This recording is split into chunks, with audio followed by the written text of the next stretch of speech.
Hi, I'm doctor Rajeshwari, cosmetic dermatologist and hair transplant surgeon. So ఈ రోజు కామన్గా clients అందరూ అడిగే ఆన్లైన్ క్వశ్చన్స్కి ఆన్సర్ నేను ఇస్తున్నాను. అందులో హెయిర్ ట్రాన్స్ప్లాంటేషన్ టాపిక్. ఇందులో ఏంటంటే హెయిర్ ట్రాన్స్ప్లాంటేషన్ మీరే చేస్తారా డాక్టర్, లేదా మీరు ఒక్కరే చేస్తారా, లేదంటే అదర్ డాక్టర్స్ కూడా వస్తారా అనేది క్వశ్చన్ వాళ్ళు అడిగారు.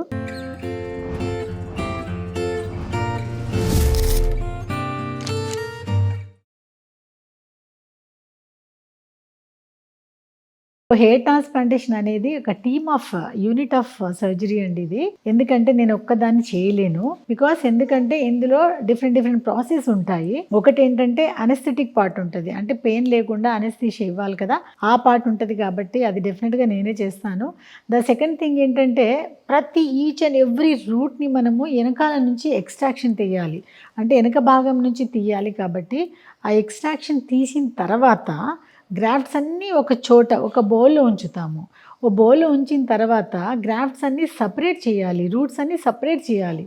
సపరేట్ అంటే ప్రతి ఒక్కళ్ళకి కూడా ఒక్కొక్క చోట 4 రూట్స్ పెరుగుతాయి, 3 రూట్స్ పెరుగుతాయి, అండ్ 2 పెరుగుతాయి, అండ్ 1 ఫాలిక్యుల్ కూడా ఉంటుంది. సో ఈచ్ ఒక్కొక్క ఫాలిక్యుల్ ఒక గిన్నెలో వేసుకోవాలి, 2 ఫాలిక్యుల్ సపరేట్ చేసి ఇంకో గిన్నెలో వేసుకోవాలి, 3 కలిసి ఉన్న ఫాలిక్యుల్స్ అన్ని సపరేట్ చేసి సపరేట్ గిన్నెలో పెట్టుకోవాలి, అండ్ ఫైనల్లీ 4 ఫాలిక్యుల్స్ అంటే రూట్స్ సపరేట్గా. ఇవన్నీ కూడా ఒక్కొక్క బౌల్లో ఒక్కొక్క క్వాంటిటీ ఉన్న సపరేట్ చేసుకొని పెట్టుకోవాలి. ఎందుకంటే మళ్ళీ ఇంప్లాంట్ చేసేటప్పుడు మాకు ది బెస్ట్ అంటే 4 ఉన్న ఫాలిక్యుల్స్ని ఫస్ట్ మేము ఇంప్లాంట్ చేస్తాము. బికాస్ చూడడానికి అపీరెన్స్ బాగుండాలి కదా, లుక్. కాబట్టి డెన్సిటీ కూడా బాగా వస్తుంది. కాబట్టి first maximum number first 4 roots ఉన్న వాటిని ఇంప్లాంట్ చేస్తాము, తర్వాత 3 ఉన్న వాటిని ఇంప్లాంట్ చేస్తాము, తర్వాత 2 ఉన్న వాటిని, లాస్ట్కి 1. సో కాబట్టి ఈ సపరేషన్ చేసే టీం కూడా వేరే ఉంటుంది. కాబట్టి థియేటర్ అసిస్టెంట్ కూడా మాకు కావాలి.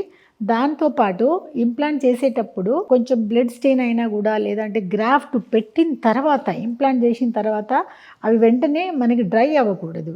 ఆ డ్రై అవ్వకుండా ఉండాలి అంటే నార్మల్ సలైన్ స్ప్రే అనేది చేస్తూ ఉంటాము టిల్ మొత్తము స్కాల్ప్ అంతా కూడా ఇంప్లాంటేషన్ జరిగేంత వరకు. కాబట్టి ఆ స్ప్రే చేసే థియేటర్ అసిస్టెంట్ కూడా ఉంటారు.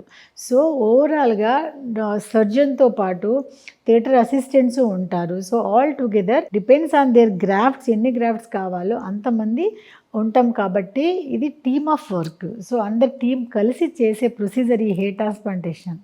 Thank you so much.